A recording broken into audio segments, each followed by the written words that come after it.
تو اچھی اولاد کے لیے دعائیں کریں، جیسا کہ اللہ کے نبی ابراہیم علیہ الصلوۃ والسلام نے اپنی اولاد کے لیے دعائیں کی. اللہ رب العزت نے ان دعاؤں کو قرآن میں بیان کیا اور سورہ صافات سورہ نمبر 37 آیت 100 میں فرمایا رب حب لی من الصالحین، اے اللہ مجھے نیک اولاد عطا فرما. ابراہیم علیہ السلام دعا کر رہے ہیں، کیا فرما رہے ہیں؟ رب حب لی من الصالحین، اے اللہ نیک اولاد عطا فرما. یہ نہیں کہا اے اللہ چاند جیسا بیٹا دے، چاندنی جیسی بیٹی دے، نہیں، نیک دے، کالا ہو گورا ہو، لڑکا ہو لڑکی ہو، مکمل جسم کے ساتھ ہو، معذور ہو، نیک ہونا مجھے بس. رب حب لی من الصالحین، کہ لڑکی بھی ہو تو صالح چاہیے، لڑکا بھی ہو تو صالح چاہیے، کالا بھی ہو تو صالح ہو، گورا بھی ہو تو صالح ہو، مکمل پیدا ہو تو بھی صالح ہو، اور اگر کوئی معذوری بھی ہو اس میں تو صالح ہو، بس نیک ہو، میرے لیے شرط ہے. رب حب لی من الصالحین. عورتیں بہت سی بار دعائیں دیتی ہے لڑکیوں کو، عورتوں کو، اللہ تم کو بیٹا دے، ایسی دعا مت دیجیے. اے اللہ تم کو نیک اولاد دے، جو بھی دے نیک اولاد دے. کیوں آپ چاہتے ہیں بری لڑکیاں آپ کو ہونا اور نیک بیٹے ہونا؟ خالی اچھا لڑکا دے، خوبصورت، کیونکہ آپ کو بدصورت لڑکی چاہیے کیا پھر؟ نہیں، تو نیک اولاد کی دعا کیجیے. ربی حب لی من الصالحین، اے اللہ ہمیں نیک اولاد عطا فرما. یہ والدین دعا کرے، یہ چھوڑ کر پتہ نہیں کہاں کہاں لوگ بھاگتے اور کیا کیا کرتے ہیں. ٹھیک. دوسرا، اللہ کے نبی ابراہیم علیہ السلام کی دوسری دعا جو آپ اولاد کے تعلق سے کرتے تھے، جس کو سورہ ابراہیم آیت 140 میں اللہ نے فرمایا، دہرایا اور کہا، وہ دعا کرتے ربی جعلنی مقیم الصلاۃ ومن ذریتی ربنا تقبل دعا. اے اللہ مجھے بھی نماز کا پابند بنا اور میری ذریت، میری اولاد کو بھی نماز کا پابند بنا، تو دعاؤں کو سننے والا ہے.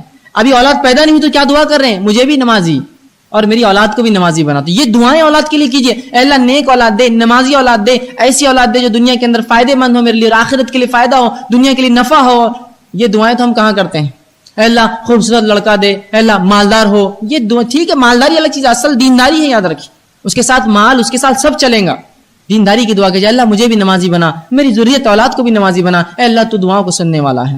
اسی طرح زکریا علیہ السلام نے دعا کی اللہ سے، اور فرمایا زکریا علیہ السلام کے تعلق سے اللہ نے فرمایا سورہ آل عمران سورہ نمبر 338 میں انہوں نے دعا کی، ربی حب لی من لدنک ذریۃ طیبۃ انک سمیع الدعاء. اے اللہ میری ذریت، میری اولاد میں مجھے نیک اولاد عطا فرما. اے اللہ مجھے نیک اولاد فرما، میری ذریت کو اچھا رکھ، مجھے نیک اولاد دے فرما. انک سمیع الدعاء، اے اللہ تو دعاؤں کو سننے والا ہے. تو یہ دعائیں کرنا چاہیے. اب آپ نے دعائیں کی اللہ سے، اللہ نے اولاد عطا کر دیا آپ کو. اب لڑکا ہو یا لڑکی ہو، یاد رکھیے دونوں کو قبول کیجیے خوشی سے. سب سے پہلا بچے ڈس اوبیڈینٹ ہے.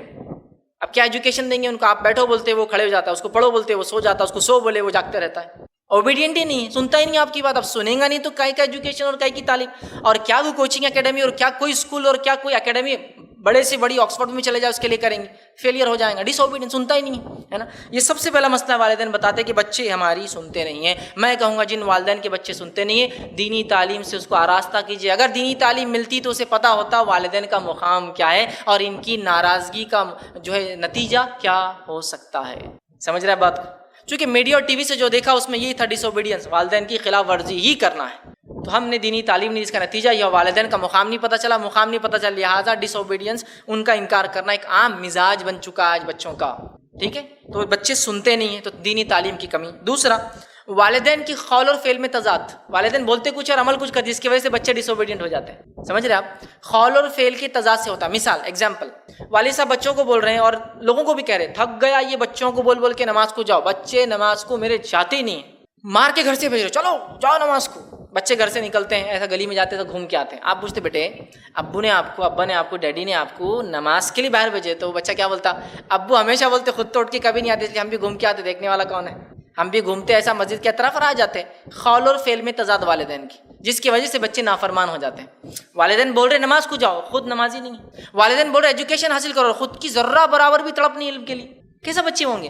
بچے اپنے والدین کو جس چیز کی تڑپ کے لیے دیکھتے ہیں نا، وہ کام میں بہت آگے نکلتے ہیں، یاد رکھیے. چونکہ ان کے والدین کی تڑپ ہے کہ وہ کاش یہ کر لیں، اور اللہ تعالیٰ بھی لوگوں کو جس نیت سے وہ کام کرتے ہیں وہ کام کو حاصل کرنے میں اللہ ان کے لیے آسانی بھی کر دیتا ہے. تو وہ تڑپ والدین کا فعل اور عمل کا تضاد.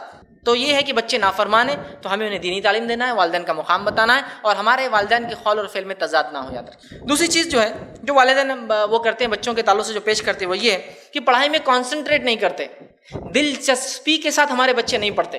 تب ظاہر سے جب پڑھتے ہیں تو ڈیولپمنٹ کا سوال ہی کہاں ہے؟ کوئی ڈیولپمنٹ نہیں ہوگا. جو بچہ دلچسپی نہیں لیتا، نہ دینی اعتبار سے آگے جائیں گے، نہ دنیاوی اعتبار سے. تو چائلڈ کانسنٹریشن نہیں ہے، وہ جو ہے دلچسپی نہیں لیتے پڑھائی کے اندر. تو یاد رکھیے بچے دلچسپی کیوں نہیں لیتے کسی چیز میں؟ اس لیے کہ بچے اسی چیز میں دلچسپی لیتے ہیں، اسی چیز پہ کانسنٹریٹ کرتے ہیں. میں کہوں گا جو چیز انہیں پسند ہوتی ہے، بچے انہی چیزوں میں دلچسپی لیتے ہیں جو چیزیں وہ پسند کرتے ہیں.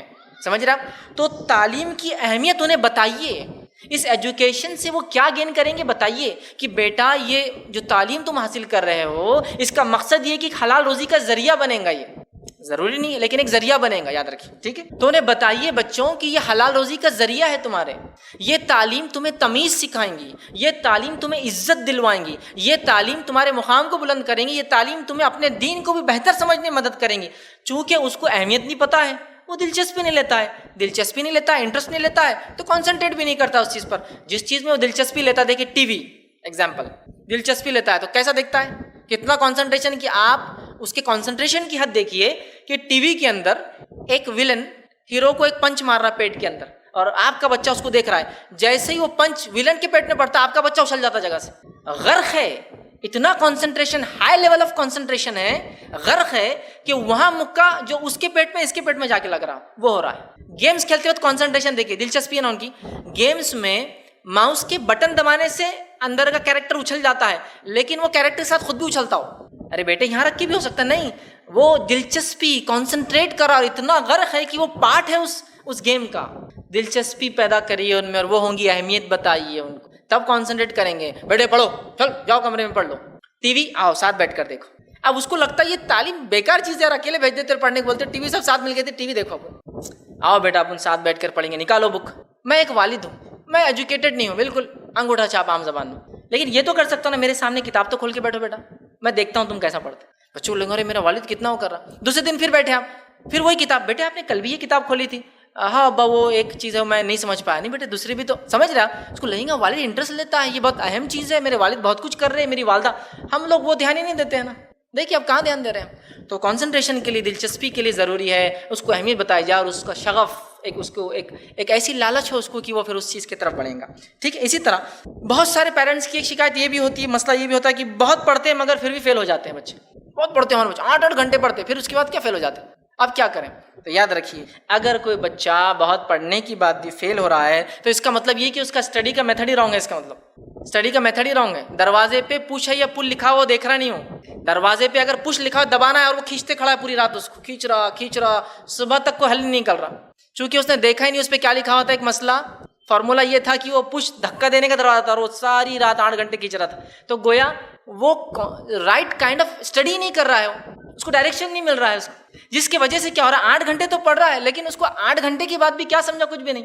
میتھمیٹکس کا ایک فارمولا ہے، فارمولا یاد ہو جائے تو اس کے اینٹیٹیز چینج ہو جائیں گی، A+B=C، تو A اگر 3 ہو جائے، B اگر 2 ہو جائے تو C کیا آئیں گا اس کو پتا، فارمولا یاد نہیں ہے، پورا ٹائم یاد کرا 3+2=5، 7+3 فارمولا یاد کر لیا تو اینٹیٹی سمجھ رہے آپ، اس کو میتھڈ نہیں پتا، اسٹڈی تو کر رہا ہے رانگ ڈائریکشن، ایک یہ ہے۔ دوسرا یہ کہ رٹیفیکیشن ٹیکنیک، بس رٹ لو کوئی بھی چیز کو، رٹنے میں انگلش تو چل جائیں گا، رٹنے میں اردو بھی چل جائیں گا، رٹنے میں مراٹھی لینگویجز ہو سکتی ہے، ٹھیک ہے، رٹنے کے اندر جغرافی ہسٹری بھی ہو سکتی ہے، فزکس کیسے رٹیں گا کوئی، کیمسٹری کو کیسے رٹیں گے آپ، میتھمیٹکس کو کیسے رٹیں گے آپ، اس کو تو سمجھنا ہے، سمجھنے کے بعد اپلائی کرنا ہے، تو لہٰذا اس کا مطلب وہ برابر نہیں کر رہا ہے، فیل اس لیے ہو رہا ہے کہ محنت تو کر رہا ہے لیکن رانگ ڈائریکشن میں۔ اسی طرح جو ہے کیوں کر رہا ہے اس کو پتہ ہی نہیں ہے، آخر تک پتہ ہی نہیں، اگر دیکھیے اگر بچوں کو آپ بتا دیں یہ بیٹا تم کیوں کر رہے ہو، اس کا آخری حل یہ ہے، اس کا فائدہ یہ ہے، تو اس کا کانسنٹریشن بڑھ جاتا ہے اور بہت محنت کر کے آگے نکلتا ہے، اس کو پتہ ہی نہیں وہ کیوں پڑھ رہا ہے، فزکس کیوں پڑھوں، الجبرا کیوں پڑھوں،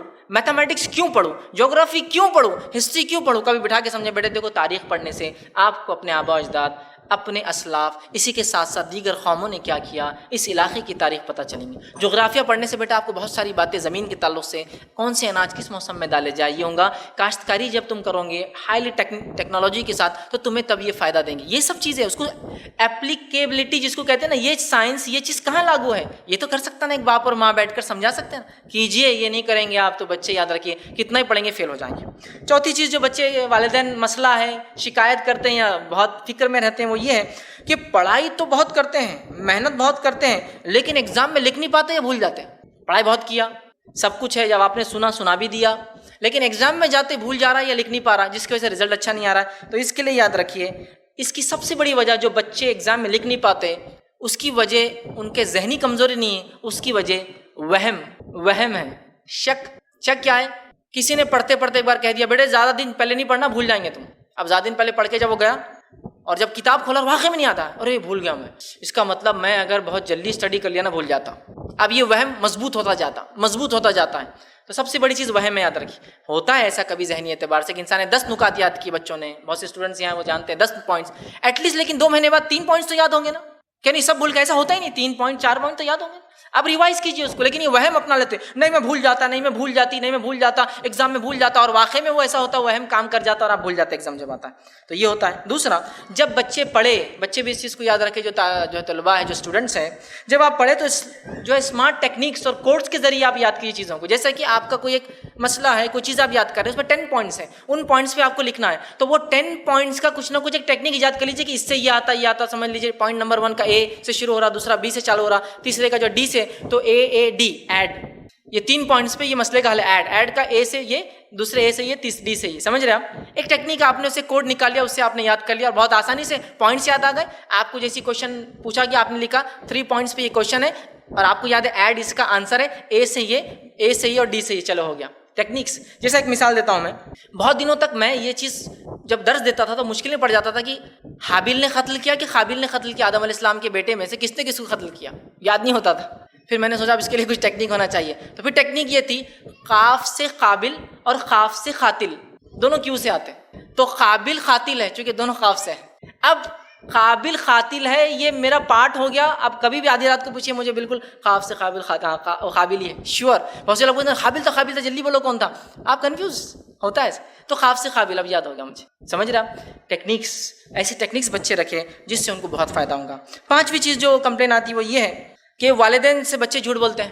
ایجوکیشن کے معاملے میں اکیڈمکس، ٹیوشن نہیں گئے بول دیے، گئے کلاسز بنک کرے کالج میں لیکن ہم برابر جا رہے، جھوٹ بولتے ہیں. اس معاملے میں کیا کریں؟ تو یاد رکھیے والدین، بچے جو ہے دوسروں سے جھوٹ بولنا بعد میں سیکھتے ہیں. افسوس کی بات ہے پہلے اپنے سرپرست اور والدین اور گھر والوں سے ہی جھوٹ بولنا سیکھتے ہیں. آپ مارکیٹنگ میں ہیں، گھر میں بیٹھے ہوئے ہیں، باس کا فون آ گیا، کہاں ہے تم اب تک پہنچے نہیں فلاں جگہ. ارے باس وہیں کھڑا ہوا ہوں میں.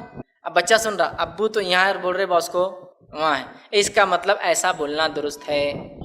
ہم نے ایجوکیٹ کیا. فون آیا، ارے کس کا فون ہے؟ آپ کی خالہ کا فون آ گیا، بچے کی خالہ کا فون ہے، ٹھیک ہے، امی کی مطلب بہن کا فون ہے. اور امی بول رہے ہیں دیکھو کل، ارے باجی نہیں باجی کل نہیں باجی کل تو بہت مصروف ہے، ہم دعوت میں جا رہے ہیں. اب بچہ سوچ رہا ہے یس کل دعوت ہے. فون رکھ دی، امی دعوت کہاں ہے؟ بیٹے دعوت واوت نہیں، خالہ بہت بور کرتے تمہارے. ہاں خالہ کو آپ نے جھوٹ بولا. بچے نے ایجوکیشن لے لیا آپ سے جھوٹ بولنے کا، ضرورت نہیں آپ کو بولنے کی. کہتا اب کل کو آپ کا فون آتا بیٹے بہت ارجنٹ ہے، امی ابا ایسے ہی بولتے ہیں، ہاں امی میں بس آ رہا ہوں ٹھیک ہے چلو. ایجوکیٹ جھوٹ، تو جھوٹ بڑوں سے سیکھتے سب سے پہلے. تو بڑے جھوٹ بولنا چھوڑ دیں تو بچے بھی دیکھیے کم سیکھیں گے. اس کے علاوہ سزا کے ڈر سے بھی جھوٹ بولتے ہیں. پڑھے نہیں تو ٹانگ توڑ دوں گا. میں عام طور سے کہتا ہوں انڈین فادرس، ہندوستانی باپ اینگری ینگ مین رہتا ہمیشہ. پرانی پکچروں کے اثر سے جاری نہیں، اینگری ینگ مین، ایک دم غصے والا مزاج. نہیں پڑھے تو ٹانگ توڑ دوں گا، اگلے سال نہیں پڑھے تو ننگا کر کے سڑک پہ چھوڑ دوں گا. فلاں نہیں، سزائیں بھی ایسی دیتے ہمارے بعد، فلاں نہیں کرے تو بیت سے دوں گا، فلاں نہیں کرے تو ہنٹر کوڑا. اور کچھ لوگوں کو تو میں نے دیکھا جو ایکس پولیس میں تھے، تیرے پہ تو یہ دفعہ ڈال دوں گا بیٹا تو فیل ہوگا تو وہ دفعہ لگا دوں گا. مطلب بچے کو اگر وارننگ بھی دے رہے، ڈرا بھی رہے تو دفعوں کے ساتھ، یہ دفعہ لگا دوں گا وہ دفعہ لگا دوں گا، تیرے پہ جیل میں ڈال دوں گا، چوروں کی مار ماروں گا. وہ گدے آتے ہیں نا، گدے والے جو روئی کو وہ کرتے، اس کے اندر ڈال دوں گا تیرے کو، اور گدے والوں بولوں گا مار. وہ بولتا رہے اتنی خطرناک سزا، بول دو جھوٹ، رزلٹ چھپا دو، فیل کو پاس لکھ دو، مارکس ہاتھ سے لے کے جاؤ، ٹائپ کرا کے نیا رزلٹ لے کے چل جاؤ پاس کا. ایسے ہی واقعہ تو ہے کہ نیوز پیپر کے اندر بھی مٹا کے جو نیوز پیپر لے گا اس میں بھی کر کے چھاپ کے زیروکس کر کے لے گا پاس ہو گیا بول کر. سزا کا ڈر، ان ایون سزائیں دے رہے، محنت کچھ نہیں اور سزا آپ دے رہے. جانور کو کھانا نہیں دیں گے اور کوڑے ماریں گے، کھیت میں ہل جوت تو نہیں کریں گا، وہ بیٹھ جائیں گا پھر آگے سے. بچے انسان تو اس سے زیادہ ڈیولپڈ ہوتے ہیں نا، ان کے مائنڈ اس سے زیادہ صلاحیت رکھتے ہیں. سزا کی تو بات ہوتی ہے محبت کی، پیار کی، یاد کیا تو شاباشی چاکلیٹ، کہاں ہے وہ؟ صرف سزا دیں گے آپ؟ نہیں، ایسا نہیں ہوتا ہے. اس کی وجہ سے بچے کیا ہوتے ہیں؟ جھوٹ بولتے ہیں سزاؤں کے ڈر سے. اسی طرح چھٹی چیز جو والدین بولتے ہیں وہ یہ، بچے گھر میں نہیں بیٹھتے، بس باہر چلے جاتے ہیں. پڑھائیں گے کیسا ان کو؟ ایجوکیشن کی کیا ڈیولپمنٹ کیا، اور ایجوکیشن کیا اور اسلام کیا، کچھ بھی نہیں نا، گھر میں بیٹھتے نہیں ہیں. یہ بات کو آپ دھیان سے سنیں. اگر آپ کا بچہ گھر میں نہیں بیٹھتا اس کا مطلب there is a very very very serious problem. بہت ہی سنگین مسئلہ ہے آپ کے گھر کے اندر. جس گھر میں بچے نہیں بیٹھتے اس کا مطلب بہت ہی سنگین مسئلہ ہے. ہم لوگ کیا بولتے ہیں؟ بچے گھر میں نہیں بیٹھ رہے، پھر آپ نے کیا کیا؟ ٹی وی لگا دیا. کیوں؟ وہ دوسرے گھر میں جا کے دیکھ رہے تھے. یہ پرابلم نہیں ہے. بچے تو ٹی وی دیکھ کر اپنے آپ کو بس ایڈجسٹ کر رہے ہیں، کچھ نہ کچھ سیریس پرابلم ہے. کیا کیا ہو سکتا ہے؟ بچے گھر میں نہیں رہ رہے. سب سے پہلی چیز سوشل ایشوز ہو سکتے ہیں گھر کے اندر. ماں باپ لڑتے ہیں، جھگڑتے ہیں، ایک دوسرے کے خلاف بات کرتے ہیں، گھر میں مار پیٹ کا ماحول ہے، گھر میں آپس میں رشتہ داروں میں خوب رسہ کشی پہ دن رات چل رہی ہے, بچے اکتا جاتے ہیں. دوسری چیز ہو سکتی ہے پیار اور محبت کی کمی. بچے بہت معصوم ہوتے ہیں, پیار اور محبت جہاں ملتا ہے بس اس کی طرف چلے جاتے ہیں. پیار محبت کی کمی انہیں وہ نہیں مل رہا ہے اس لیے وہ ڈھونڈ رہے ہیں باہر جا کر. تیسری چیز یہ ہو سکتی ہے کہ والدین کا الگ رہنا کبھی کبھار ہوتا ہے, ڈیورس ہے, طلاق شدہ ہے, سیپریٹڈ ہے, الگ ہے, وہ بھی ہو سکتا ہے. اسی طرح جو ہے کوئی بات چیت ہی نہیں کرتا گھر میں. بچے چاہتے بات کرے, بچہ آ کے بول رہا دیکھیے امی آج اسکول میں ہی ہوا, ارے بیٹے چپ بیٹھو, کھانا بنانے کوئی ٹائم نہیں, نکل. وہ بیچارہ 2-3 مار کھاتا, وہ جاتا بازو والی آنٹی کے پاس, آنٹی کو بولتا آنٹی ایسا, آنٹی بولتی بیٹا بولو کیا ہوا, آنٹی ہم اسکول سے نکلے, یہ ہوا فلاں, وہاں ہم گر گئے, ہم کو مال لگا, ارے بیٹا ایسا کیا ایسا, ٹھیک ہے. اب کیا ہوتا ہے آنٹی بہت اس کو اچھے لگنے لگتے. اب وہ کل کو جا کے بولتا آنٹی بہت اچھے, آنٹی نے جادو کر دی تم پہ, آنٹی نے یہ کر دی تم پہ, وہ آنٹی ایسی چاہے وہ ایسی کرتی, میرے کو ڈر لگ رہا تمہارے ابا پہ کچھ تو نہیں کر رہی, فلاں تو نہیں ہو رہا. بات وہاں سے وہاں جا رہی. بیسک نیڈ بچے کی پوری نہیں ہو رہی, اس کو محبت چاہیے, اس کی کوئی بات سنیں. اور خاص طور سے لڑکیاں, لڑکوں کا معاملہ پھر بھی چل جاتا ہے, وہ کم بات کرتے ہیں. سائنسی طور سے بھی بیچاروں کو, لڑکوں کو جو ہے مردوں کو ایک ہی لوب ہوتا ہے سینٹر بیچ میں جو بات کرتا ہے. لڑکیوں کو 2 طرف تالو کی طرف اللہ رب العزت نے لوب دی اور دونوں ٹاکنگ لوب سب بات کرتے ہیں. تو لڑکا ایک مرد سائنسی اعتبار سے ایک وقت میں 2000 الفاظ ذہن میں لا سکتا ہے, اور لڑکیاں ایک وقت میں 7000 الفاظ لاتی ہیں اپنے ذہن کے اندر. اتنا بڑا ذخیرہ ہے. اب ایک لڑکی آ گئی, اس کے تو بہت مسائل ہے بچیوں کے, ہم وہاں سے نکلے, وہ ہو گیا, وہ چوٹی کا گر گیا, ہم نے اس کو اٹھا کے کرے, وہ ہینگر گر گیا, ہیلمٹ لگا, ہیلمٹ پھر گر گیا, پھر ہم نے بال جمائے, وہ منی کا گر گیا, منی کا لگایا, پھر چنی کا گر گیا, چنی کا ہوا, یہ ہوا. بیٹے یہ کنٹینیو, بس کنٹینیو, آپ خالی ہاں بیٹا ہاں, اور وہ بولتی جا رہی ہے اور بولتی جا رہی ہے. وہ کریں گی, اس کی فطرت ہے. اب آپ بچی کو ہی نہیں کریں گے, وہ نکلتی گھر سے پڑوس میں فلاں کے پاس, ان کو گھر میں ان کی کوئی بات سن نہیں رہا, نیچرل سیریس کاز ہے نا, وہ جاتے اپنی بات کو منوانے کے لیے. اسی طرح جو ہے کھیل کود کا صحیح نظم نہیں ہونے سے بچے گھر سے چلے جاتے ہیں. ٹی وی کا حل نہیں یاد رکھیے, کھیل کود کا صحیح نظم نہیں ہے. ٹی وی تو ایک الٹرنیٹ ہے صرف, کہ کچھ نہیں ہو رہا تو بچوں کو لگا دیا اور وہ بیٹھ گئے اس کی دھن میں. نہیں, کھیل کود کا نظم نہیں. بچہ کھیلنے گیا, کیا کھیلو مت کھیلو مت کھیلو مت. اور ہمارے پاس ایک مسئلہ کیا ہونا, ہمارے پاس بچوں کو کیا کرنا ہے نہ ہم بتاتے نہ ان کو معلوم ہے, کیا نہیں کرنا صرف وہ بتاتے. یہاں مت جاؤ, وہ مت کھاؤ, وہاں مت لکھو, وہاں مت بیٹھو, ادھر مت جاؤ, ادھر مت جاؤ. تو بولتا پیدا کیوں کرے, میں کروں کیا, دنیا میں آیا ہوں تو کیا, صرف کیا نہیں کرنا ہے وہ معلوم. ان کے گھر نہیں جانا, ان کے پاس نہیں بیٹھنا, وہ نہیں کھانا, یہ نہیں اٹھانا, وہ کپڑے نہیں پہننا. ارے جب بھی آپ بچوں کو بولے یہ نہیں کرنا ہے تو فوراً نیکسٹ سولوشن, یہاں مت بیٹھو, وہاں بیٹھو, یہ دیوار پہ مت لکھو, بورڈ پہ لکھو, ان کے پاس نہیں جانا, ان کے پاس جانا, یہ مت کھاؤ بیٹا, وہ کھاؤ, وہ چیز مت کرو, یہ چیز کرو, یہ یہاں رکھ دو, وہاں مت رکھو. الٹرنیٹ فوراً. ہم صرف دیکھیے, آپ غور کیجیے, کیا نہیں کرنا ہے دن بھر وہی بولتے رہتے, دن بھر کیا نہیں کرنا, کیا کرنا ہے پھر. تو بچے چھوٹے, کچھ تو بھی گڑبڑ دکھ رہی ہے دنیا میں آنے کا, ہم کو ریزن نہیں سمجھ میں آ رہا. ہر چیز صرف نہیں کرنا ہے, صرف نہیں کرنا ہے. اچھا گھر میں بیٹھا رہا تو کچھ کرتے نہیں, تم کچھ کرو, ابھی وہ کرو, تم نے بولے مت کرو, وہاں گیا تو اب پھر بولتے کچھ کرو. رائٹ کائنڈ آف ڈائریکشن ہی نہیں اس کو, وہ کچھ بھی کر رہا ہے, پھر آپ ناراض بھی اس. تو یہ بھی ایک سیریس پرابلم ہے. آپ نہ کھیل کود کا نظم کرتے ہیں, نہ اس کو بتاتے کیا کرنا ہے, وہ سولوشنز ڈھونڈتا ہے, گھر سے نکل جاتا ہے. بچے گھر سے باہر رہتے ہیں, گھر کو پسند نہیں کرتے, گھر میں سیریس پرابلم ہے. آپ کو اس کا سولوشن ڈھونڈنا ہی پڑے گا. کسی نہ ٹی وی اس کا سولوشن نہیں یاد رکھیے, وہ تو بربادی والا راستہ ہے. مطلب کسی کو پیٹ میں تکلیف ہو رہا, آپ کو صرف نیند کی گولیاں دیتے جائے, علاج نہیں ہے, لیکن سوتے رہیں گا, صرف علاج نہیں ہے. لیکن ٹھیک. اسی طرح جو ہے ساتواں جو ہے دوستوں کی سنتے ہیں لیکن والدین کی نہیں سنتے. تو آپ دوستوں کی سنتے بچے ہمارے, لیکن ابا کی نہیں سنتے, امی کی نہیں سنتے. سوال, دوستوں کی کیوں سنتے اور والدین کی کیوں نہیں سنتے؟ کوشچن. دوستوں کی سنتے, دوست بول رہا وہاں ایجوکیشن تو وہاں لے رہے, دوست بول رہے وہ کالج تو وہاں جا رہے, سہیلی بول رہی فلاں کرو تو کر رہے. کیوں؟ اس لیے کہ دوست ان کی سنتا ہے, اس لیے وہ اس کو پسند کرتے ہیں. تو میں آپ سے کہوں گا, کیوں نہیں آپ دوست بن جاتے اپنے بچوں کے؟ کیوں نہیں باپ بچے کا دوست بن جاتا ہے؟ کیوں نہیں ماں بچے کی دوست بن جاتی ہے اپنی؟ کیوں نہیں باپ بچی کا دوست بن جاتا ہے؟ کیوں نہیں ماں اپنی بچی کی سہیلی بن جاتی ہے؟ اب دوستوں کی بات اس لیے سنتا ہے کہ دوست اس کی سنتے ہیں, آپ کی بات بھی اس لیے سنیں گے اس لیے کہ آپ اس کی سنتے ہیں. اور بہت سی بار ماؤں کا رول ایسا ہوتا ہے ماشاءاللہ ہمارے سامنے, ماں کچھ نہ کچھ حد تک بچوں کو پکڑ کے رکھتی ہے, اس سے دوستانہ ماحول رکھتی ہے. لیکن ہمارے پاس باپ کا معاملہ تو کہاں, اینگری ینگ مین. باپ گھر میں آ رہا ہے, آنے سے دیکھیے اب سیناری, باپ گھر میں آ رہا ہے, بچے کھیل رہے ہیں, ایک بچہ بھاگ رہا ہے, دوسرا بچہ تکیے سے کسی کو مار رہا ہے, تیسرا بچہ چھت پہ کھیل رہا ہے, چوتھا بچہ کچھ تو بھی غور چکھانے میں بیٹھ کے کچھ کام کر رہا ہے, بچی فلاں کر رہی ہے. اب جیسی اب بات ہے تو امی پناہ کھانا بنا دے, ابا آ گئے بولتے سب پھر گھر سے, وہ تکیا چھوڑ کے ادھر بھاگ گیا, یہ ادھر چھت والا چھت سے ادھر کی چھت پہ کود کے چلے گیا, ادھر والا نکل گیا. کیوں؟ ابا کو ذرہ برابر بھی پسند نہیں ہے گھر پہ آنے کے بعد آواز ہونا ہی نہیں, پن ڈراپ سائلنس. تو امی پہلے جانتی ہے ابا کیا کرنے, بیٹے ابا آ گئے بولتے سب غائب. وہ پکچر میں ہوتا نا ایک دم صبر, کہاں گئے؟ کوئی نہیں. ابا گھر میں ہے تو کوئی نہیں. اور امی بھی جو ہے بالکل ہلو سانس لیتے وہ بھی, جن کو وہ بھی پسند نہ پسند آئے تو مشکل ہے. اینگری ینگ مین ہے نا, غصے میں آنا ہے, انہوں نے آنا ہے تو غصے میں آنا.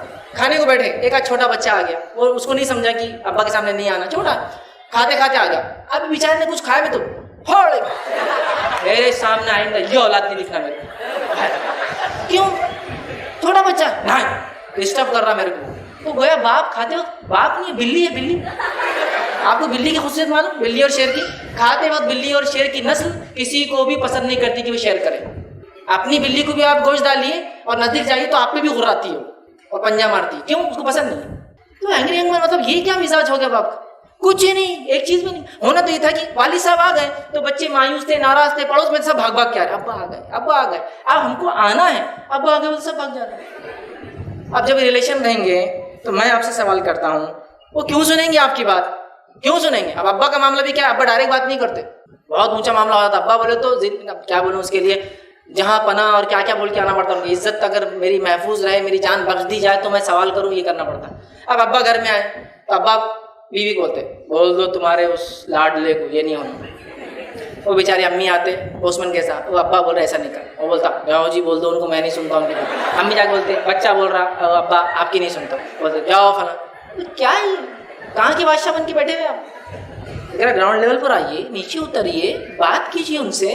ان کے مسائل ہیں, ان کے ایشوز ہیں, ان کے سیریس پرابلمس ہیں, فیس کے پرابلمس ہے, ڈریس کے پرابلمس ہے, ایجوکیشن کے پرابلم ہے, سمجھ نہیں رہا اس کو کوئی مسئلہ, اور آپ کا معاملہ ہے کہ کم بچوں سے بات نہیں کرتے. کون سا مزاج؟ پھر اس کے بعد وہ کچھ کرتا ہے تو بولتے دوستوں کی سنتا, کیوں نہیں سنیں گا آپ, کہاں بات کرتے. تو میں کہوں گا والدین سے, سرپرستوں سے دوست بن جائیے. علی بن ابی طالب رضی اللہ عنہ کا بڑا مشہور قول ہے, وہ کہتے ہیں پہلے 7 سال تم بچوں سے کھیلتے ہو, اگلے 7 سال تم بچوں کو تعلیم دیتے ہو, مطلب 14 سال کی عمر ہو گئی, اور اگلے 7 سال تم ان کے دوست بن جاتے ہو. کتنا صحیح قول ہے کہ تو 14 سے لے کر 21 کی ایج, یہ بہت چینجز آتے ہیں. ایڈولسنس جس میں جوان ہوتا ہے انسان, بہت سارے ہارمونل چینجز, باڈیلی چینجز آتے ہیں, مونچھیں آ رہی ہے, داڑھی آ رہی ہے, سمجھ رہا, اس کی اس اندر چینجز ہے.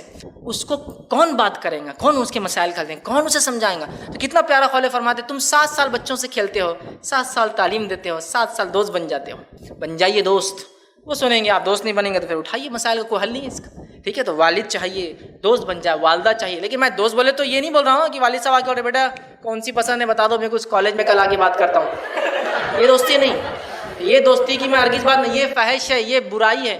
میں دوستی سے مراد وہ تعلقات, وہ انسیت, وہ لگاؤ کہ جس کے مل جل کر کہ بھائی میرے کو ابا یہ تکلیف آ رہی, بیٹا ٹھیک ہے, دوست کے پاس نہیں جائیں گے, ابا سے بات کریں. مزاج ہی نہیں, باپ بالکل غصے میں, اور ایک آدھ پیپر میں مارکس کم آ گئے تو پھر تو گئے, اور فیل ہو گئے تو پھر تو پنچ بیگ بن جاتا بچہ. کیوں؟ ہر تھوڑی دیر کو یہ نکما, یہ آوارہ, موالی فیل ہو کے بیٹھا, مطلب اگلے سال اس نے ڈپریشن میں آ کے مر جانا. پاس ہونا تو دور, زندگی نہیں مطلب اس نے گزارنا, فلاں کر دیا, فیل ہو گیا, بٹا لگا دیا, دادا میرٹ, میں خود دیکھو باپ میرٹ, اور دیکھو فیل ہو کے آ گیا. ٹھیک ہے, ہو سکتا ہے نا, کوئی ضروری تھوڑی ہر کام جو آپ نے کیا بچے بھی کریں گے, کچھ نیا. لیکن جب آپ ان کو بولیں گے ٹھیک ہے فیل ہو گئے, کوئی بات نہیں, نیکسٹ ٹائم کچھ نہیں ہوتا اس سے, ہو سکتا سبجیکٹ نہیں سمجھاؤں گا, ہو سکتا ٹیچر کی غلطی ہوں گی, ہو سکتا تم نے محنت نہیں ہوئی, کوئی بات نہیں, لیکن نیکسٹ سیشن کے لیے, نیکسٹ سیمسٹر کے لیے میں ویٹ کر رہا ہوں تمہارے, اور کیا ہیلپ چاہیے میں بھی تیار ہوں. روز بیٹھیں گے سبجیکٹ کو لے کر. یہ ہے پوائنٹ, یہ ہے پوائنٹ. ڈیولپمنٹ کہاں سے ہوں گے جب آپ ہی نہیں ہے اس کے اندر. سمجھیے اس بات کو. اپنے گھر کا کنسٹرکشن کیے ہوں گے تقریباً لوگوں نے, آج کل تو لوگ کانٹریکٹ دیتے, پہلے خود کرتے تھے, ایک ایک چیز کو کھڑا کیا, ایسا ہونا, وہ ویسا ہونا, وہ ویسا ہونا. ایجوکیشن اس سے زیادہ امپورٹنٹ ہے, بچے اس سے زیادہ ہے. ہر چیز میں آپ شامل ہوئیے, اسکول کے ڈریس سے لے کر, اس کے ٹرانسپورٹ سے لے کر, اس کی فیس سے لے کر, اس کے ایجوکیشن سے, اس کے ٹیچرس, اس کے کیا مسائل, ہر چیز آپ کے سامنے ہونا چاہیے. ٹھیک. تو بہرحال وہ اینگری مین والا تھوڑا سا اینگری مزاج چھوڑ کر ہم بچوں سے مل جل کر کھل مل کر وہ کریں, ان کے غم کو بانٹیں, ان کی خوشی میں آپ شامل ہو, تو پھر آپ دیکھیے ایک ماحول بنے گا, اور بچے پھر آپ کی بھی سنیں گے دوستوں. اسی طرح ایک اور جو فکر ہے, کمپلین ہے, مسئلہ ہے, وہ یہ ہے 8واں, لڑکیاں تو پڑھتی, لڑکے نہیں پڑھتے. ڈیولپمنٹ تو ہو رہا, ایک ہی طرف ہو رہا قوم کا ڈیولپمنٹ. لڑکیاں doctorate, double doctorate, post doctorate, اور وہ لیول پہ چل جا رہی, اور وہ پورے کمیونٹی میں ایک بھی لڑکا ہی نہیں مل رہا شادی کے لیے. لڑکیاں تو پڑھ لے, لڑکوں کیا.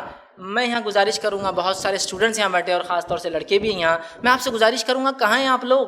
نہ میرٹ کی لسٹ میں نظر آ رہے ہیں آپ, نظر آ رہے ہیں, نہ اس کے علاوہ کسی اور فن میں, اس لیے کہ اصل روزی کمانے کا ذمہ تو لڑکوں کا ہے, مرد کا ہے نا. اللہ نے قرآن میں کیا فرمایا, الرجال قوامون علی النساء. مرد کو اللہ نے قوام, حاکم, ایک ہاتھ اونچا دیا ہے. کیوں؟ تو اس کی ایک ذمہ داری زیادہ ہے, کیوں تو کما کر لاتا ہے, اس لیے نا. وہ وہ لاتا ہے اور خرچ کرتا ہے. تو کہاں ہیں آپ لوگ؟ ایک سیریس ایشو اس سے یہ ہوتا ہے، لڑکیاں اچھے سے پڑھتی ہیں، زیادہ پڑھتی ہے، آگے چل جاتی ہے، اور چونکہ ان کا رشتہ کوئی نہیں آتا، والدین پڑھاتے جاتے اور ایک زمانہ آتا ہے کہ اس لائق کوئی لڑکا ہی نہیں ملتا. سمجھ رہے آپ بات کو؟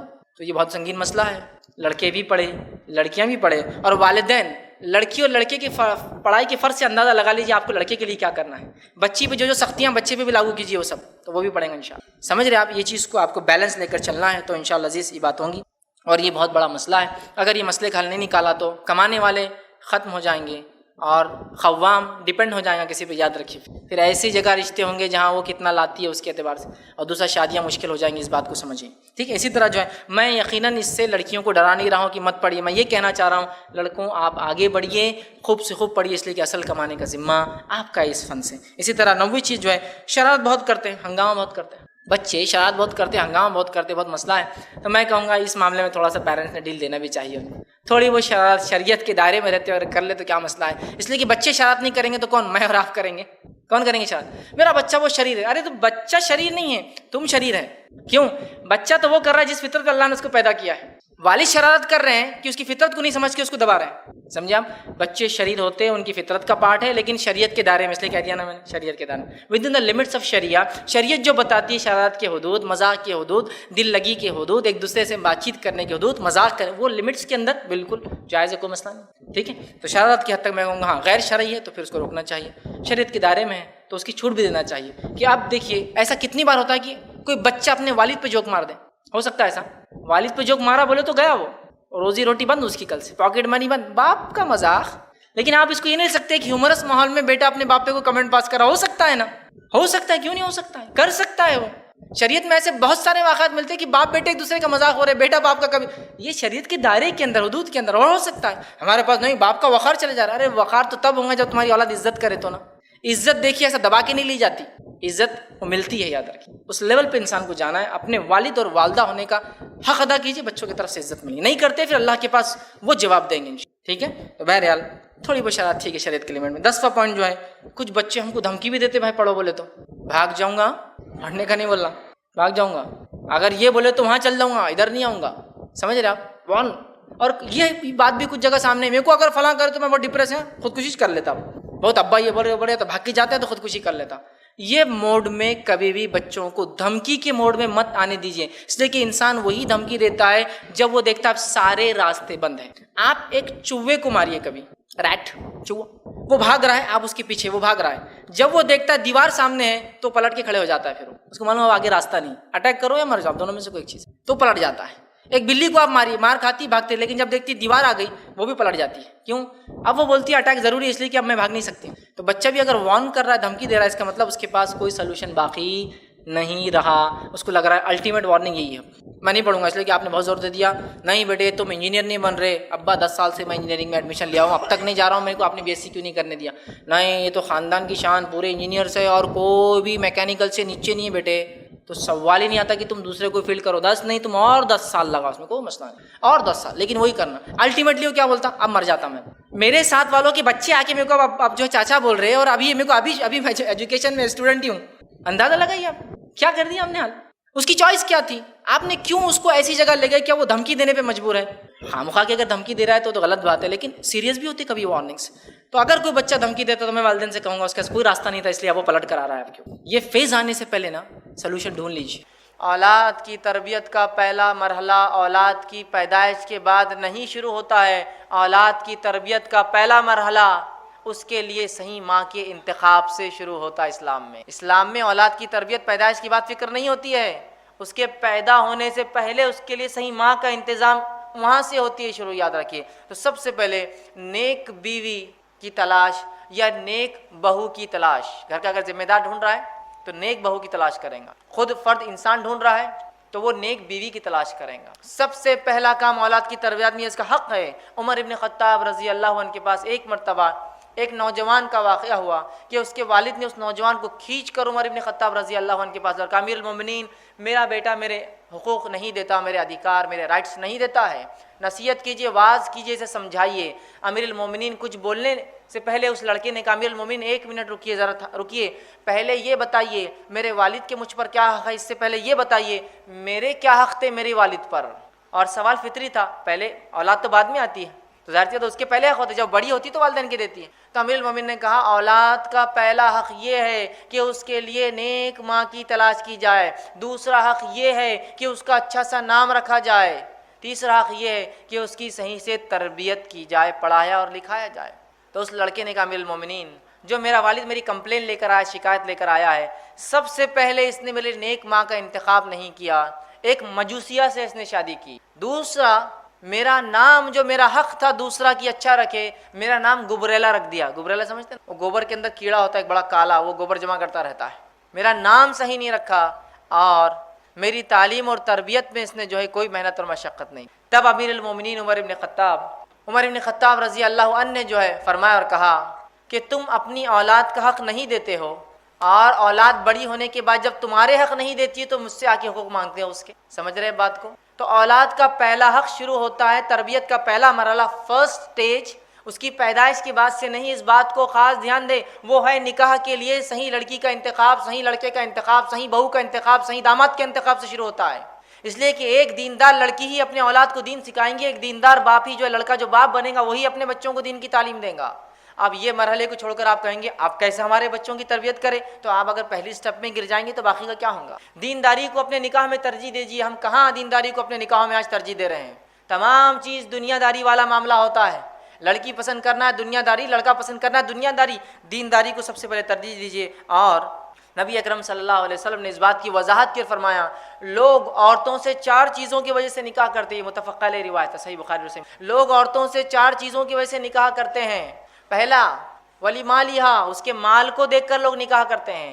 دوسرا ولی جمالیہا، اس کی خوبصورتی کو دیکھ کر لوگ نکاح کرتے ہیں۔ ولی حسبیہا، اس کے ننیال اور ددیال خاندان کو دیکھ کر نکاح کرتے ہیں۔ ولی دینہا، اور چوتھی چیز دنیا کے اعتبار سے لوگ کیا کرتے ہیں؟ آخری میں چوتھی چیز دینداری دیکھ کر جو نکاح کرتے ہیں۔ اے مسلمان نوجوانوں، تمہارے ہاتھ مٹی لگو، تم دینداری کو لازم جانو نکاح میں۔ دینداری سب سے افضل ہے نکاح میں، یاد رکھیے۔ آج دینداری کو ہم کوئی ترجیح نہیں دے رہے، یاد رکھیے، جس کے نتیجے میں اولاد کی تربیت پھر کہاں سے ہونے والی ہے؟ نبی اکرم صلی اللہ علیہ وسلم نے کتنی پیاری بات کی حدیث کے اندر، اور آپ نے فرمایا، صحیح مسلم کی روایت ہے، الدنیا کلھا متاع، دنیا جمع کرنے کی چیز ہے، وخیر متاع الدنیا المرأۃ الصالحہ، اور اس میں سب سے بہترین سامان یا چیز جو ایک انسان کو مل جاتی ہے وہ نیک بیوی ہے، اس سے بہترین کوئی چیز نہیں دنیا میں، نیک بیوی۔ تو سب سے پہلا کام اولاد کی تربیت میں کیا کرنا ہوگا؟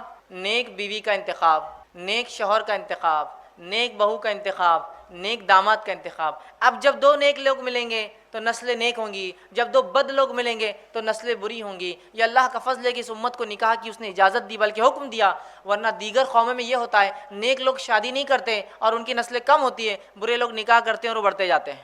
ایک انسان نیک بن گیا، اب وہ شادی نہیں کر سکتا۔ اسلام میں ایک انسان نیک ہے، نکاح کر سکتا ہے، تو ظاہر سی بات ہے نیک لوگ آگے بڑھیں گے، ورنہ دوسری قوم میں نیک لوگ ختم ہو جاتے ہیں اور برے لوگ بڑھتے جاتے ہیں۔ تو بہرحال سب سے پہلا مرحلہ جہاں سے تربیت کی ابتدا سٹارٹ ہوں گی وہ مرحلہ ہے، وہ ماں کے انتخاب سے شروع ہوتا ہے۔ اس کو سب سے پہلے ہم دھیان دیں۔ دوسری چیز جو دوسرا اسٹیپ رہیں گا ہمارا اولاد کی تربیت میں، وہ یہ ہے کہ جب نکاح ہو جائے جو دینداری کی بنیاد پر ہو، اس کے بعد والدین نیک اولاد کی اللہ سے دعا کرے۔ اس کا بھی بڑا تاثیر اور اثر ہوتا ہے۔ کس چیز کی دعا کرے؟ نیک اولاد کی والدین اللہ سے دعا کریں۔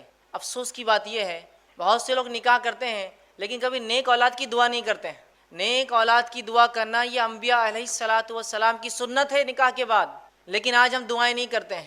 تو یہ بڑا اہم عمل ان کی تربیت کا حصہ ہے، یہ ابھی دنیا میں آئے نہیں ہے لیکن یہیں سے شروع ہوتی ہے تربیت ان کی، کہ نیک جو ہے اولاد کی جو ہے دعا کریں۔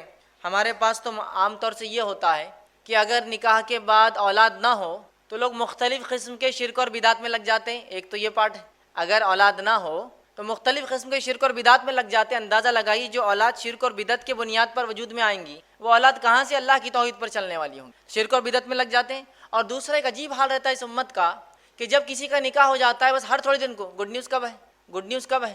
اب وہ بیچاروں کی کیا پلاننگ ہے، ان کی کیا مصیبتیں ہیں، ان کی کیا پریشانیاں ہیں، سب کو گڈ نیوز ہی چاہیے بس، اور ہر کوئی دوسرے سے گڈ نیوز کب ہے، گڈ نیوز کب ہے، اور وہ پریشان بیچارے آپس میں کہ ہم تو کوشش کر رہے ہیں بھائی لیکن اللہ نہیں اولاد دے رہا تو اب ہم کیا کریں، اور ذہنی طور سے وہ پریشان ہو جاتے ہیں۔ تو یہ سب سے پہلے اس لیے بلکہ یہ دعا کرے کہ اللہ نیک اولاد عطا فرمائے۔ اچھا، اولاد کی نیکی کی دعا تو نہیں ہوتی ہے، جو کچھ دعا ہوتی ہے کیا ہوتی ہے ہمارے پاس؟ نکاح ہو گیا کسی کا، بوڑھی عورتیں ہوتی ہے گھروں میں، وہ دعا دیتی ہے اللہ تم کو چاند سا بیٹا دے۔ کیسا بیٹا چاہیے ہونا بھی؟ تو چاند سا. اگر میں کہتا ہوں اللہ نے واقعے میں دعا سن لی تو ایک تو گول صورت کا پیدا ہوں گا, اور اتنا چمکدار کوئی انسان ہوگا تو کوئی پسند کرے گا اس کو دھبے والا اور ایک دم چمکدار, اور وہ بھی چاند سا. کیا چاہیے؟ بیٹا ہی چاہیے. ہے نہیں ہے یہ بات عام. دعا کیا کرنی چاہیے اولاد کے لیے, کیسی اولاد کی دعا کرنی چاہیے؟ آئیے وہ دعا ہم دیکھتے ہیں. سورہ صافات سورہ نمبر 37 آیت نمبر 100 میں اللہ رب العزت فرماتا ہے, اور ابراہیم علیہ السلام نے جب دوسرا نکاح کیا, چونکہ آپ کو پہلی بیوی سے اولاد نہیں, تو دعا کی اور فرمایا ربی حب لی, اے اللہ نیک اولاد عطا فرما. یہ ہے دعا. لڑکا ہو, لڑکی ہو, گورا ہو, ٹھیک ہے, یا کالا ہو, جو ہے جس طرح سے ہو, صحت مند ہو, بیمار ہو, لیکن نیک ہونا اللہ اصل ہے. یہ صالح اولاد عطا فرما. صالح اولاد کی دعا کیجیے, نیک اولاد کی دعا کیجیے. اس لیے کہ بہت سی بار اولادیں تو جو ہے ہو سکتا ہے جیسی دعا کری چاند جیسا بڑی خوبصورت ہو جائے, لیکن اگر اس میں گن نہ ہو اچھے تو کیا فائدہ. ایک طرف دیکھیے آپ ادھر ابو لہب ہے, جس کے تعلق سے روایت میں آتا ہے کہ اس کے کسی بیٹے کا نام لہب نہیں تھا, لیکن اتنا گورا چٹا تھا, عرب تھا, کہ جب خوش ہوتا یا غصے میں آتا تو آنکھ کے انگارے جیسا لال ہو جاتا. لہب آنکھ کے انگارے کو کہتے تھے. ابو لہب فائدہ ہے اس کی اس گوری چمڑی کا کچھ. اور وہاں بلال ہے جو حبشی ہے, نسلاً جو ہے وہ جو ہے ابیسینین ہے, حبشی ہے, غلام ہے. دیکھنے کے اعتبار سے روایت میں آتا چپٹے ہے, گال چپٹے ہے, ہونٹ موٹے موٹے ہے, کالے ہے, لیکن بلال جنت میں جائیں گے. نبی اکرم صلی اللہ علیہ وسلم فرماتے ہیں میں جب معراج میں گیا تو بلال تمہارے چپلوں کی کھڑاؤں کی آواز میں نے جنت میں سنی, تو بلال جنت جائیں گے. ابو لہب کا تو اعلان ہو گیا دنیا کے اندر. تو اصل چیز نیکی ہے, نیکی کی دعا. تو یہ دعائیں اثر رکھتی ہے, اولاد کی تربیت کا مرحلہ ہے. دوسرا ہم دیکھتے ہیں ابراہیم علیہ السلام اولاد کی دعا کرتے ہیں. سورہ غافر سورہ نمبر 40 آیت نمبر 14 میں ہے رب اجعلنی مقیم الصلاۃ ومن ذریتی ربنا وتقبل دعا. اے اللہ مجھے اور میری ذریت کو نماز کا پابند بنا, نماز قائم کرنے والا بنا.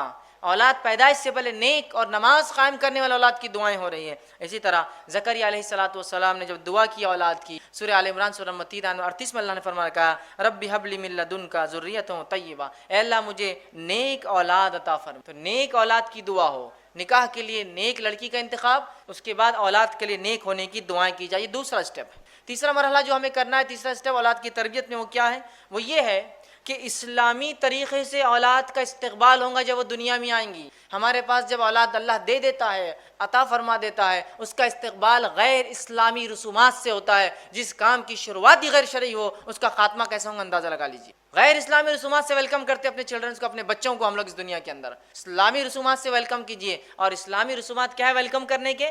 کہ جب بچہ پیدا ہو تو کسی نیک انسان کے پاس اسے لے جایا جائے, وہ کھجور چابیں گا اور اس کے منہ میں جو ہے ڈالیں گے. اس کے بعد جب 7 دن ہو جائے, 7 دن اسلامی اعتبار سے 7 دن ہو جائے تو 7ویں دن اس کے لیے عقیقہ کیا جائے, اس کا اچھا سا نام رکھا جائے, ٹھیک ہے, اور اس کے سر کے بال نکالے جائے, اور ان بالوں کے وزن کے برابر سونا چاندی یا روپیہ تقسیم کیا جائے. اور ایک عمل صحابہ سے ملتا تھا, جب سر کے بال نکالتے تو دودھ میں زعفران ڈال کر وہ سر کے اوپر لگایا کرتے. یہ سب کرنا ہے. اب ہمارے بچوں کا ویلکم کیسے ہوتا ہے؟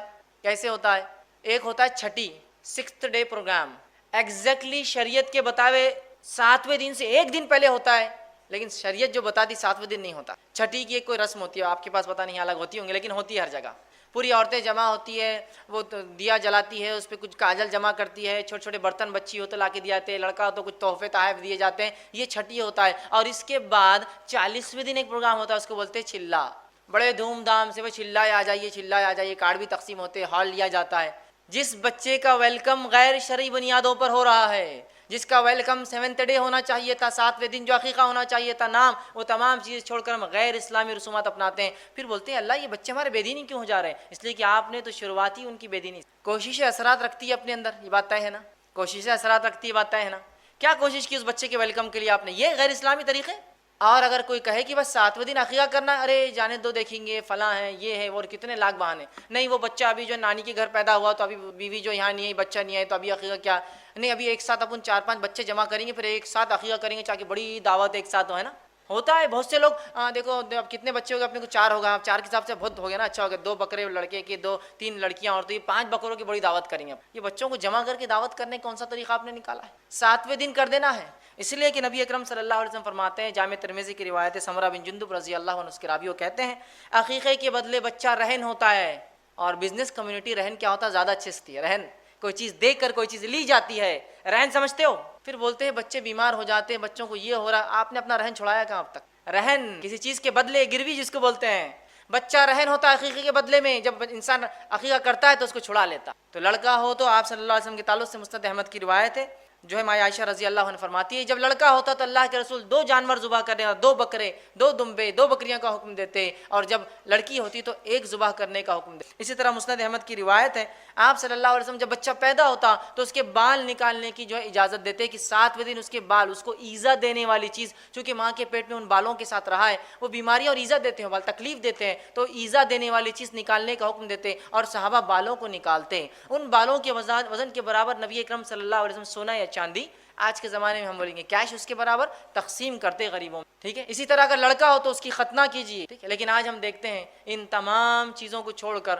بدعت اور خرافات ہم لوگ کرتے، 6 اور 40واں ہم کر رہے ہیں، چلا جسو کہتے ہیں۔ سنت کو جگائیے، ورنہ کیسے ہمارے بچے دیندار ہوں گے جن کا ویلکم اس طرح سے نہیں ہو رہا ہے۔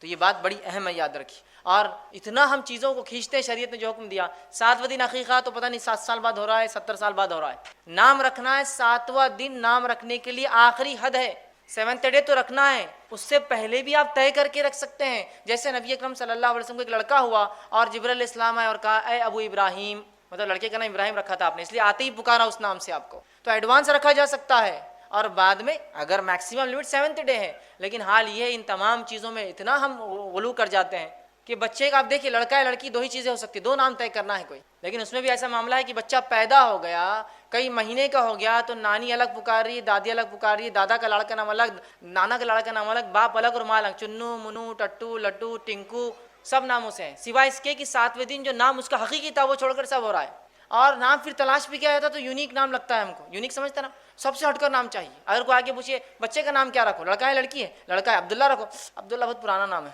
عبد الرحمن رکھو، یہ تو اور بھی پرانا دکھ رہا، پھر کون سا، اچھا محمد رکھ دو، ارے نہیں یہ نام نہیں رکھ سکتے، بے حرمت ہو جائیں گے، اچھا ٹھیک ہے سلیمان رکھ دو، یہ تو نبی کا نام یہ نہیں رکھ سکتے، ٹھیک یہ بھی نبی، کیا رکھتے، یونیک نام چاہیے۔ تو میں ہمیشہ کہتا ہوں جو لوگ کہتے ہیں یونیک نام چاہیے، تو یونیک تو بہت سے نام ہوتے ہیں، آپ بہت سارے نام رکھ سکتے ہیں، اسٹیئرنگ نام رکھ دیجیے آپ کسی بچے کا، اسٹیئرنگ خان، کتنا اچھا نام ہے، یونیک، کسی کا نام اسٹیئرنگ سنا آج تک آپ نے، ہے نا، بمپر خان، اسٹیئرنگ خان، مڈگارڈ خان، کہیں بھی نہیں ملیں گے آپ کو، یونیک، ایک دم سب سے ہٹ کر یونیک نیم سے۔ یہ نبی اکرم صلی اللہ علیہ وسلم فرماتے ہیں ناموں میں جو اللہ کو سب سے زیادہ بہترین نام، پسندیدہ نام ہے عبداللہ اور عبد الرحمن ہے۔ اس کے بعد انبیاؤں کے نام، ہم کو تو پسند نہیں آتی ہے کوئی نام، انبیاؤں کے 25 نام ہیں جو قرآن میں دیے گئے، اور باقی نام اللہ کے جو ہم سب جانتے ہیں جو ذاتی اور صفتی نام ہے، کہاں رکھتے ہیں، کہاں رکھتے ہیں؟ ان ناموں کو رکھیے، ان کی تاثیر ہے، ان کے اثرات ہے کہ بچے کو کس تربیت کے، کس نہج پر، کس طریقے پر آپ چلانا چاہتے ہیں اس کے نام بتاتا ہے، انڈیکیٹ کرتا ہے، سمجھ رہے ہیں آپ بات کو؟ اور بچے میں وہ اخلاق نظر آنا شروع ہو جاتے بچپن سے۔ اگر کسی ایک بچے کا نام سلمان رکھا جائے، رکھنے کا وجہ سلمان فارسی ہے تو بچے میں سلمان فارسی جیسے اخلاق اور عادت اتوار ہوں گے، اور رکھنے کا نام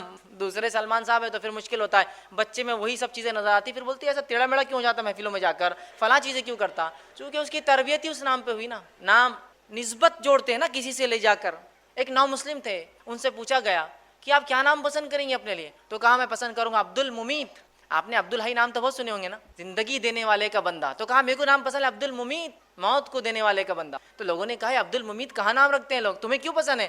تو کہا مجھے اس لیے پسند ہے کہ موت کے بعد تو اپنے رب سے ملوں گا جا کر، اس لیے عبد الممیت، موت کا نام رکھیے اللہ کے، انبیاؤں کے، اور جو ہے صحابہ کے نام جو بہرحال ہم رکھ سکتے ہیں۔ چوتھی چیز جو اولاد کا حق بھی ہے، یہ پورے حقوق بھی یاد رکھیے، نیک ماں کا چننا، دعائیں کرنا، ٹھیک ہے، اس کے عقیقہ کرنا، یہ سب حق بھی ہے اس کے، یاد رکھیے، اور تربیت کا حصہ بھی ہے۔ چوتھا اس کا حق بھی ہے اور تربیت کا حصہ بھی وہ یہ ہے کہ رضاعت، دودھ پلانا اس کو، یہ اس کا حق بھی ہے، یہ تربیت کا مرحلہ بھی ہے، یہ بڑی اہم چیز، اس لیے کہ ماں کا دودھ وہ تقاضوں کو پورے کرتا ہے جو صحت کے لیے، تندرستی کے لیے، توانائی کے لیے ضروری ہے، اور ساتھ میں وہ غذائیت بھی ہوتا ہے اس کے لیے، یاد رکھیے۔ اور اس سے بڑھ کر جو چیز ہوتی ہے وہ ممتا ہے، وہ ریلیشن شپ، وہ محبت اور الفت جو ماں سے ہوتی ہے، جو دودھ کے ڈبوں میں وہ صفت نہیں آ سکتی کبھی، یاد، مجبوریاں الگ چیز۔ اسی طرح ہم دیکھتے ہیں عمرو بن عاص رضی اللہ عنہ اپنے بیوی سے کہا کرتے تھے جب ان کے بچے کو دودھ پلاتی کہ دیکھ اپنے بچے کو ایسا دودھ نہ پلانا جیسے جانور اپنے بچوں کو دودھ پلاتے ہیں، اس لیے دودھ اس نیت سے، اس محبت اور الفت سے پلانا کہ تجھ پر اللہ کی ایک مخلوق ڈیپینڈ ہے اور وہ پرورش پا رہی ہے،